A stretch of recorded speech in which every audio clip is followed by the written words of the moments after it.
আমি সবাইকে বলতেছি আমি গরিব, তো কেউ আমার কথাগুলা বিশ্বাস করতেছে না।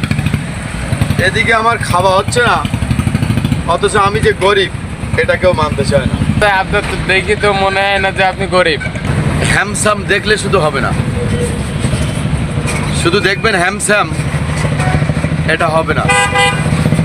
আসলেও ভিতরে কি আছে না আছে সেটা দেখতে হবে।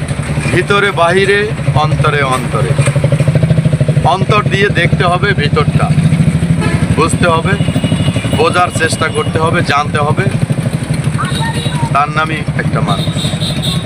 আসলেও আমরা গরিব, বিশেষ করে আমি গরিব, এটা কেউ বিশ্বাস করতে চায় না। গরিব, খেটে খুটে খাই। সকালে কি খাইছি, দুপুরে খাইছি, রাত্রে কি খামু এই জোগাড় নাই। কাম কাজ না করলে খাওয়া হয় না। রাসেল ভাইয়ের কি অবস্থা, আপনার কি অবস্থা বলেন? আলহামদুলিল্লাহ ভালো। ওই ভালোর কথা আমি জিজ্ঞাসা করি নাই তো। আপনার খাওয়াটা কেমন চলে? আপনি দুপুরে খাইলে রাত্রেও কি হাসি খুশিভাবে যায়?